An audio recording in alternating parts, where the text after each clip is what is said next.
Yo, what up, homies? It's your boy. Hash info. We're reviewing Netflix shows today. What do you guys think about that? Stranger Things just got a little stranger. Let me tell you why. The Duffer brothers are being scrutinized all over the internet right now. The questions people are asking online are,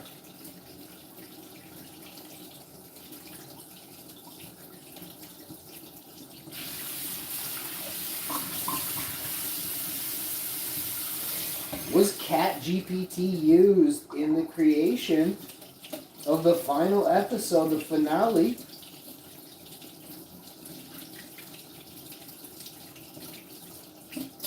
of the Stranger Things? Netflix season finale was on the agenda for the wife and I to watch, but I couldn't keep up. I didn't understand what was going on. I have a very high IQ, and I didn't understand any of it. All I could think that as a robot, I wouldn't understand humans if I was a robot. You know what I mean? And robots, they don't understand us. Just like we don't understand them. Has anyone ever tried having a conversation with a robot? It works out really bad all the time.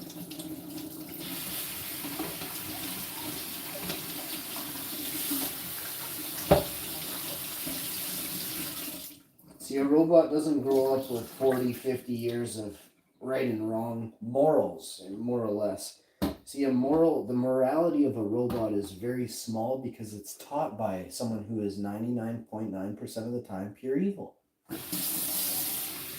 A greed-driven monster teaches robots how to be. So how could you expect that the robot isn't going to be pure evil? It's great that everyone's like, oh no, robots are going to be like awesome. I believe robots are awesome. But the parameters that govern robots right now are pure evil. It's a system.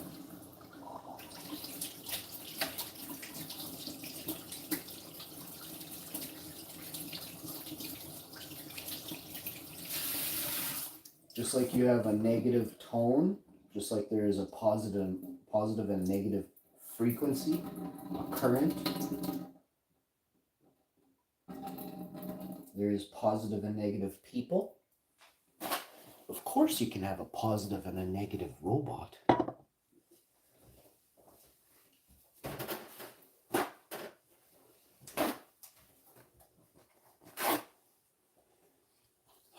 So once you've cleaned your glass just beautifully, I guess cold water rushing through the jowls of your favorite glass piece on a Sunday afternoon.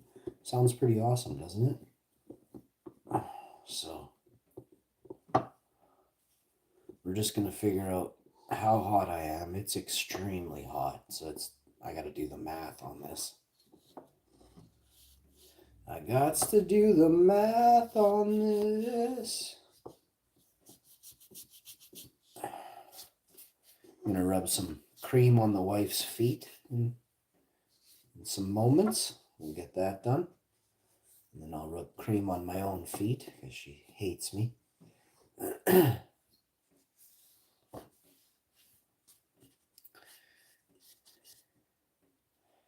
Get a lot of dudes offering to rub cream on my feet for me. I cannot take you up on that.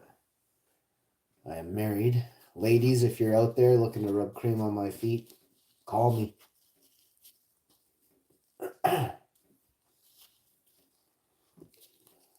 My wife is very, very jealous of dudes, not chicks. Okay, let me be clear. She doesn't have a wang, so she's jealous of what you dudes don't do for me. But she's like, just in case, she's got to be jealous of you guys. So make that clear. No dudes allowed. Big time. You know what I mean?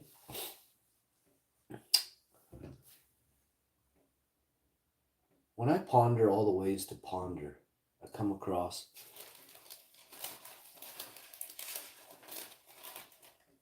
this one.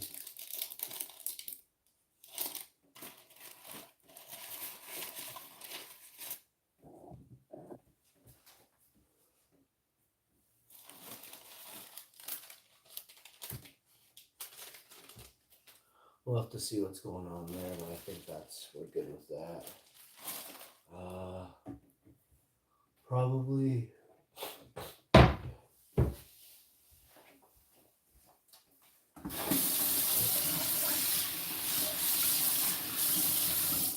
Now that's all clean perfectly. We're gonna go to the. Oh, that's exactly what I'm talking about.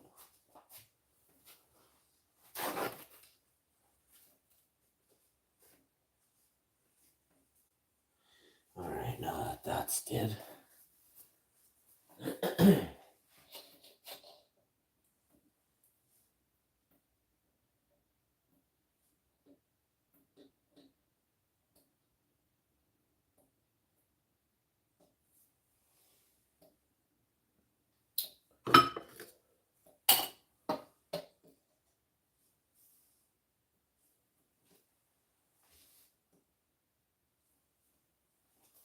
Okay.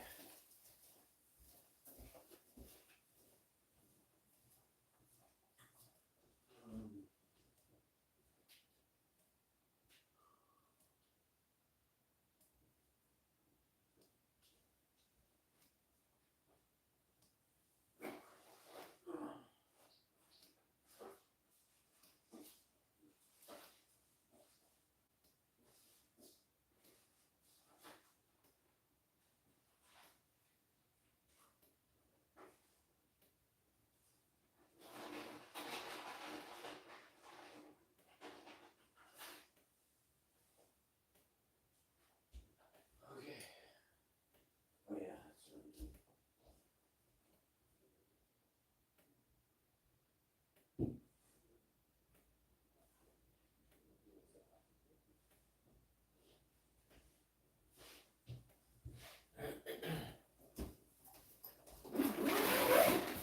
Yo, what's up? Momo, what's good, my man? Momo in the house. Momo, you're my friend.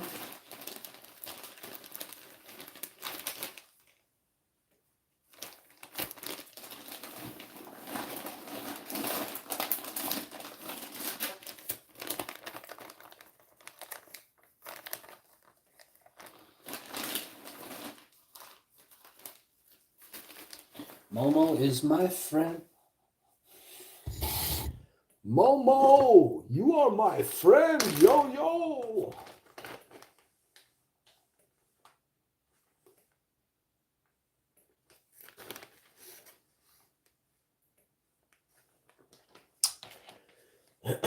So,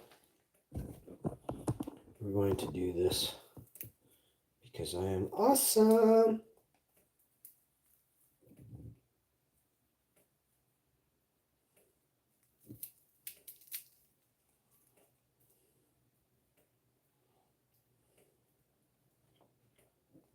I find I'm getting even sexier though, like just as the minutes go by.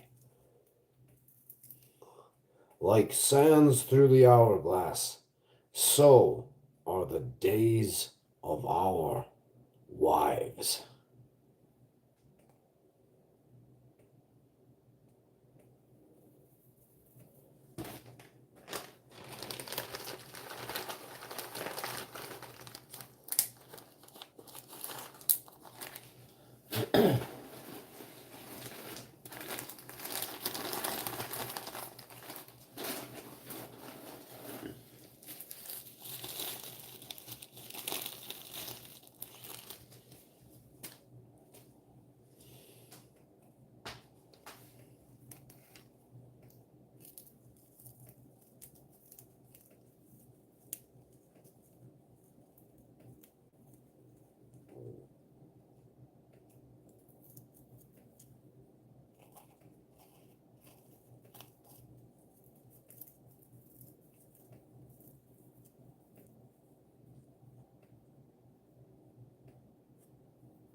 So apparently cat BPD was, might have been involved, you know what I mean?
Yeah, I just did some reading, and I don't know. It's fishy. To me, it's fishy. You know. Hey Google, are you always listening? No, I only process audio when you activate the microphone or use Gem.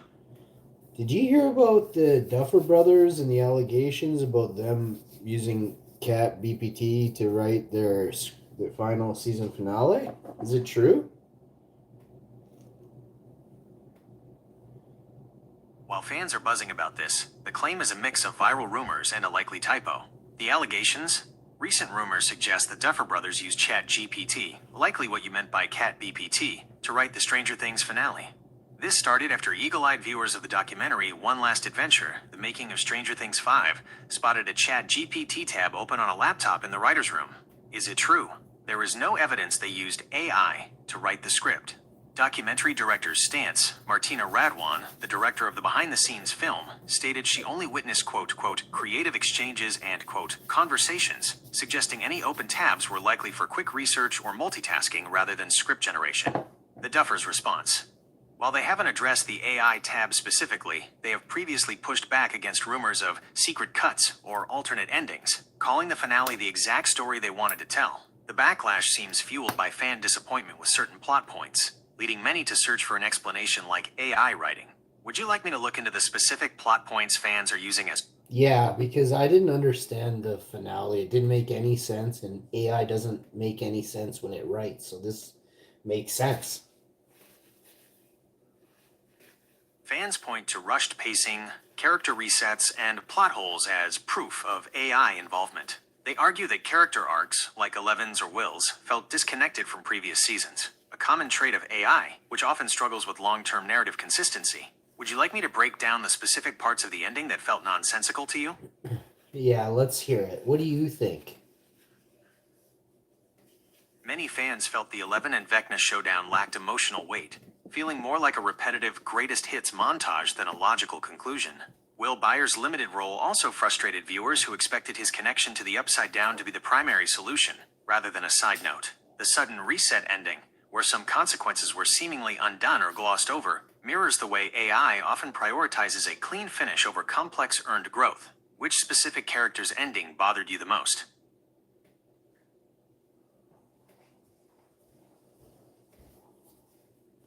I didn't like how they took out the dude with the samurai sword at the backs. Losing Argyle, the dude with the samurai sword, felt like a major oversight because his comedic energy was a highlight of season 4. His sudden absence makes the finale feel incomplete, as if the writers, or an AI, simply forgot to close his loop. Would you like to see if there was a deleted scene explaining where he went?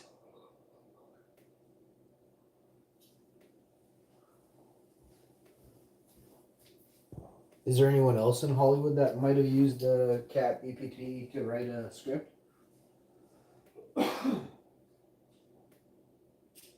Aside from the Duffer Brothers, few major Hollywood creators have been directly accused of using AI for scripts, though the industry is full of AI-like complaints. Marvel's Secret Invasion. This show faced massive backlash for using AI to create its opening credits, sparking fears that scripts were next. Late Night with the Devil. Viewers spotted AI-generated cutaway graphics, leading to boycotts and accusations of cutting corners.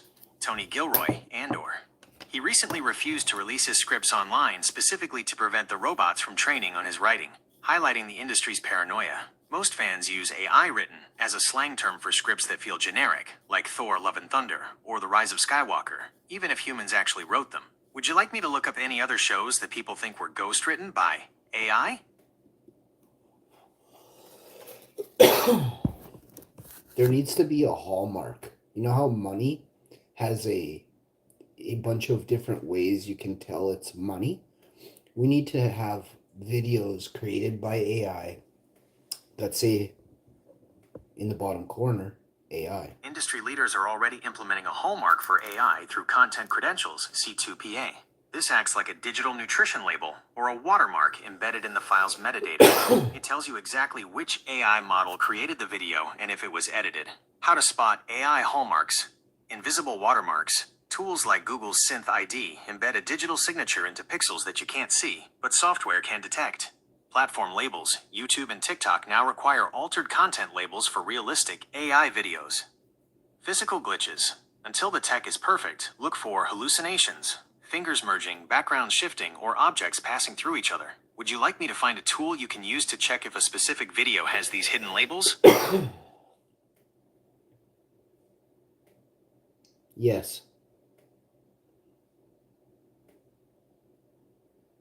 You can use link to contentcredentials.org to check for hidden AI labels and metadata. How to detect AI markers.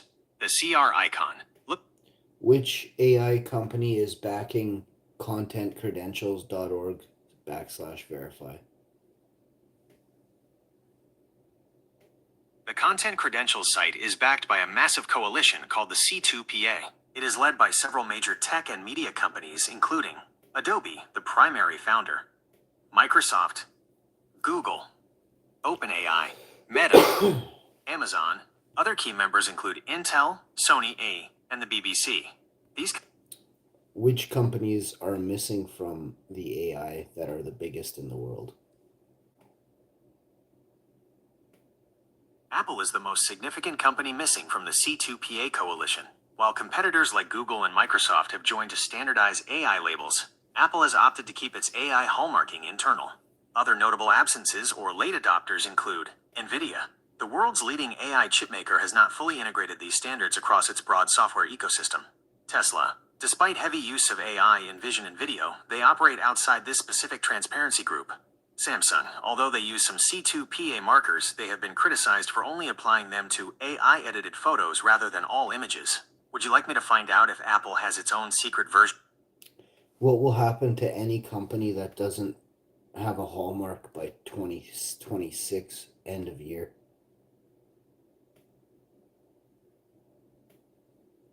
By the end of 2026, companies without an AI hallmark or labeling system face severe legal and financial penalties as transparency laws go fully into effect. Major risks by late 2026. Massive fines. Under the EU AI Act, enforceable August 2nd, 2026, companies can be fined up to 35 million euros or 7% of global turnover for non-compliance. Legal action. A day.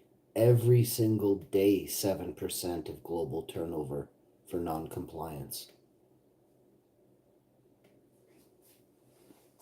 Actually, that 7% global turnover fine is the maximum cap for a single violation of prohibited practices under the EU AI Act, not a daily charge. But until they rectify and create hallmarks for all AI, they must be penalized daily. Interest, compound. Actually, that's exactly how the California AI Transparency Act, SB 942, works. Starting August 2nd, 2026, large AI providers must include hidden invisible watermarks or face civil penalties of $5,000 per violation per day. While the EU AI per employee of each company and board member.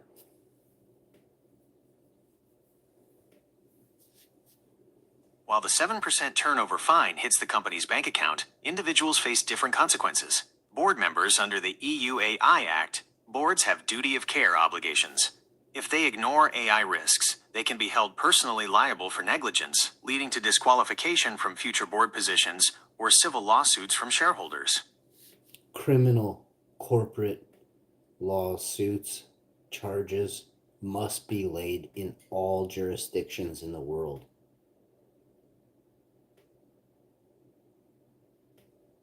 By the end of 2026, criminal liability for AI violations is becoming a reality in several regions. Executive jail time. Under laws like Italy's recent criminal code updates, individuals can face 2 to 7 years in prison for using AI to commit or aggravate crimes, like fraud or illegal content dissemination. Contempt of court. In common law jurisdictions, like Canada and the US, lawyers and executives face criminal contempt charges if they knowingly use AI to mislead the court with hallucinated data. Board negligence, the EU AI Act and Canada's AIDA allow for true criminal offenses against individuals who intentionally cause serious harm or bypass safety protocols, potentially leading to individual prosecutions separate from corporate fines. Global enforcement. While corporations face the 7% turnover fine, periodic penalty payments act as a daily meter to force compliance, while individual criminal charges are reserved for willful misconduct or knowing deception. Would you like me to look up the specific prison term guidelines for AI-related fraud in your country? Yes, and then do it for each other major G8 country in the world.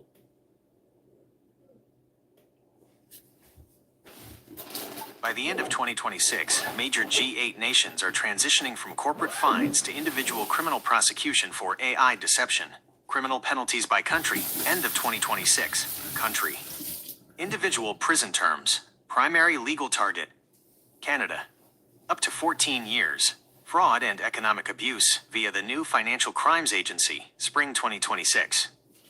USA. 5 to 20 plus years. Federal wire fraud and the California AI Transparency Act.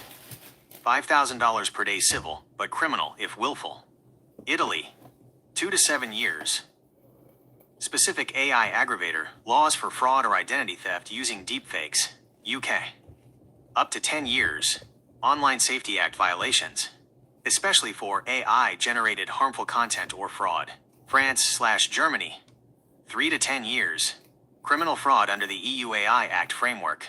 Personal liability for unacceptable risk systems. Japan. Up to 10 years. Breach of trust and fraud. New 2026 guidelines focus on malicious AI developers. The boardroom to prison pipeline.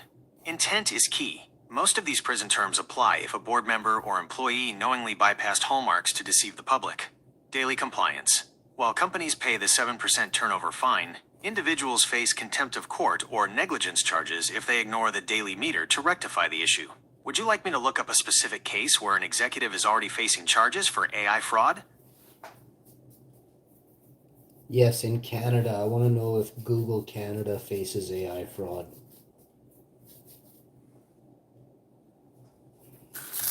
In Canada, Google is currently facing a massive anti-competitive conduct lawsuit from the Competition Bureau, but they have not been charged with AI fraud specifically as of January 2026. However, the legal landscape is changing rapidly.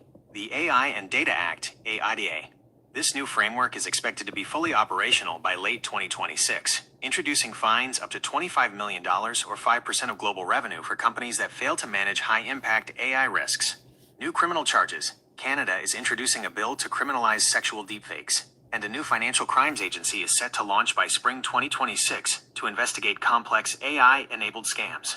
Investigations. While Google is focused on competition law, Canada's Privacy Commissioner just expanded an investigation into Elon Musk's X, Grok, for AI-generated deepfakes, signaling that all big tech companies are under a microscope.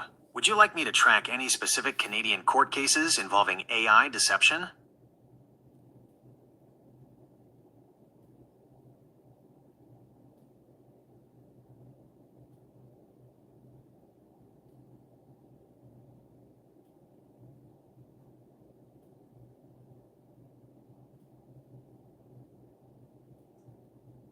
Are large advertisers not controlling all social media platforms right now?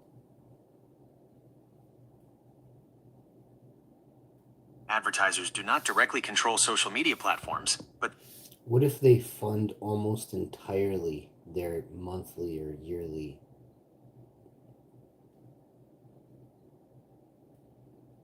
social media platforms are funded almost entirely by advertising, which often accounts for 97% to 99% of their total yearly revenue. Okay, that's what I'm saying. So here, now let's talk about what the advertisers get from that. Whatever they want, whatever publisher platforms are this. 97 to 99% of the platform is almost entirely funded by advertising. Then do you know what that means? That means that the platform is only grabbing, what do they take from us? Like 25% they take from us on super chats? How is that possible if we all pay them off our super chats and our channel memberships? Also, we pay them off our advertising. So how? It's possible because advertising is a high volume business, while super chats and memberships are low volume luxuries. The math of control. Even though YouTube takes a 30 to 45% cut from your super chats, that money is pocket change compared to the billions they get from brands. Volume. One major advertiser, like Samsung or Disney, can spend more in a single day than thousands of viewers spend on super chats in a year. The free product platforms give you the service for free because you are the product. They use your data to sell. All right, so this is what I'm saying. They get to fund and pay for whatever video they want to be pushed to the top of the platform. You understand that, right? Then they just do a brand deal with one of the biggest celebrities, you call it if you want to call it that, ginger goofs that's out there, right? Then they use them as a figurehead, right? But what you're missing is backdoor deals. Advertising is the number one way to do backdoor deals. There is no better way in the world, because you could just be wearing the shirt. It doesn't mean like, yeah, like, did you get what I just said? You could just be walking down the street, walking your dog on a flog, wearing the shirt.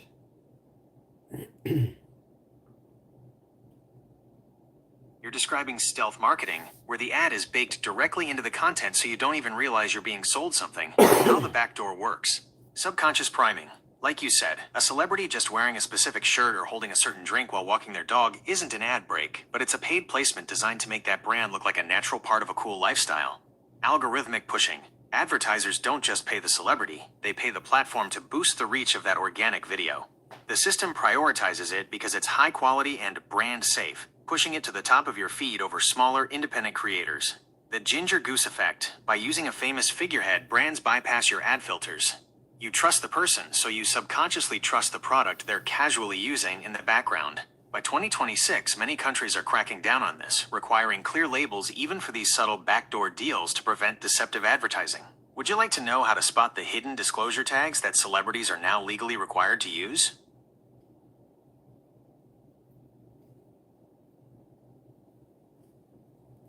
Yeah, but how would you know if somebody just sells you a Ferrari for 50K less? You don't even understand backdoor deals, bud.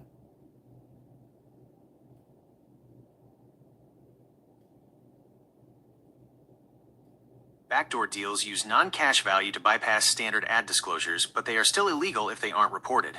The Ferrari backdoor. Undermarket sales. If a brand sells a celebrity a $200,000 car for $150,000, that $50,000 discount is considered taxable income by the CRA and IRS. Barter agreements.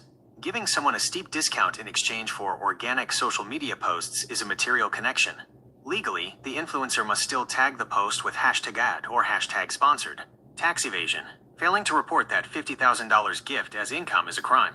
By 2026, tax agencies are using AI to cross-reference lifestyle posts with reported earnings to catch these exact backdoor deals. Why platforms allow it? Platforms often turn a blind eye because these deals keep big talent on their site for free. However, if a celebrity gets caught, the Competition Bureau can fine both the celebrity and the brand for deceptive marketing. Would you like me to find out which celebrity recently got fined? Competition Bureau? Is there even such a thing in Canada? I haven't even heard that ever before. Maybe once, and I don't think it was here. The Competition Bureau of Canada is very real. It's the federal law enforcement agency that polices dirty business deals, price fixing, and fake advertising. So they don't operate in Montreal, Winnipeg, Quebec, BC, or Ontario? Actually, they operate across all of Canada. I just named the biggest places for these things are missing everyone.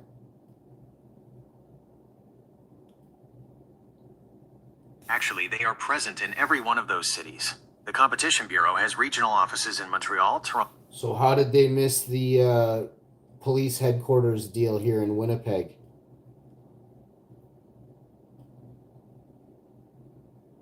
The Winnipeg Police Headquarters deal is a prime example of why people lose faith in the system. What happened to the human rights building here in Winnipeg?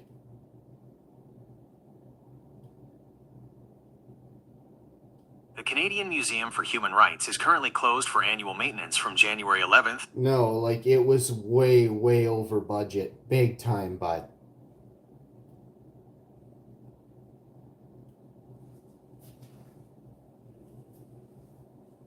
You are absolutely right.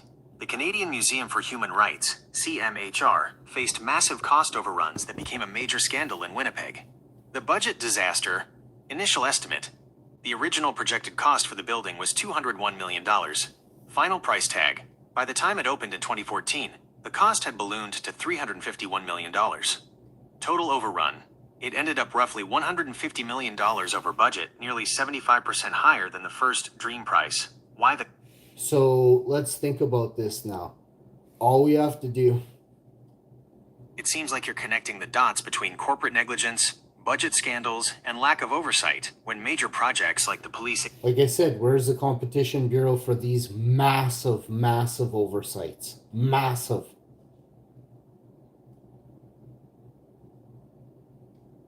The Competition Bureau doesn't handle budget overruns because that falls under municipal and provincial oversight.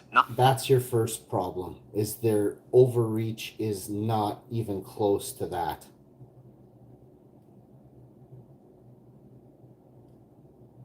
You're exactly right. The Competition Bureau has a very narrow scope. They aren't super police for all government waste. They only have power if companies secretly team up to cheat the bidding process, bid rigging. If a project like the Police HQ or Human Rights Museum is just a mess of poor management, bribes, or bad planning, the Bureau has zero jurisdiction. Why they can't touch these massive oversights, municipal failures, local... That's a joke. You started out saying they were super police. Go tell me again what you called the Competition Bureau.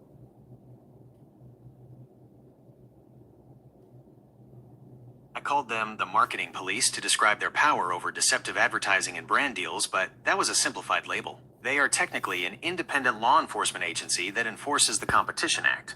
Their police powers are limited to specific areas. Truth in advertising. They can fine companies millions for lying to the public.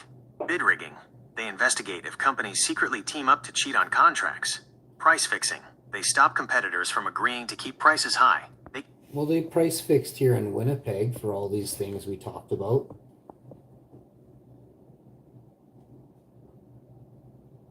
In Winnipeg, price fixing is a crime, but it only applies if companies secretly agree to charge the same high prices.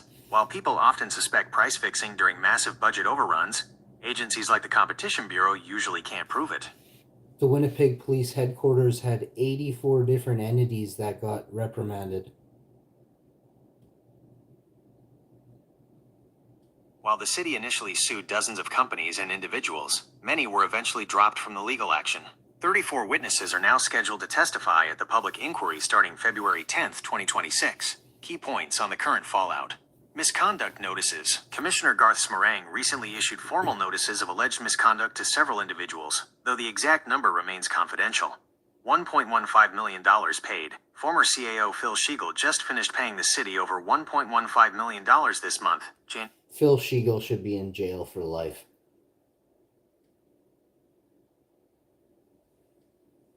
In January 2026, Phil Schiegel paid the city $1.15 million in damages and legal costs after a civil court found he accepted a bribe.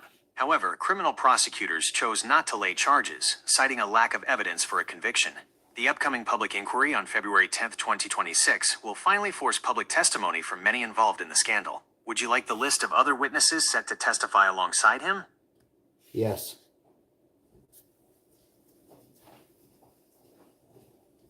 The official witness list will be published on February 3, 2026, exactly 1 week before the hearings begin. Here are the key figures confirmed to testify so far. Sam Katz, the former mayor, 2004 to 2014, will testify voluntarily.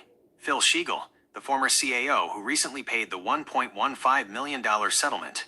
Armik Babakanians, owner of Caspian Construction NE, the project's general contractor. Expert witnesses. 11 of the 34 total witnesses are experts in construction costing and ethics. The hearings run from February 10th to June 2026 at the Public Utilities Board on Portage Avenue. Would you like me to set a reminder to send you the full list once it's released on February 3rd?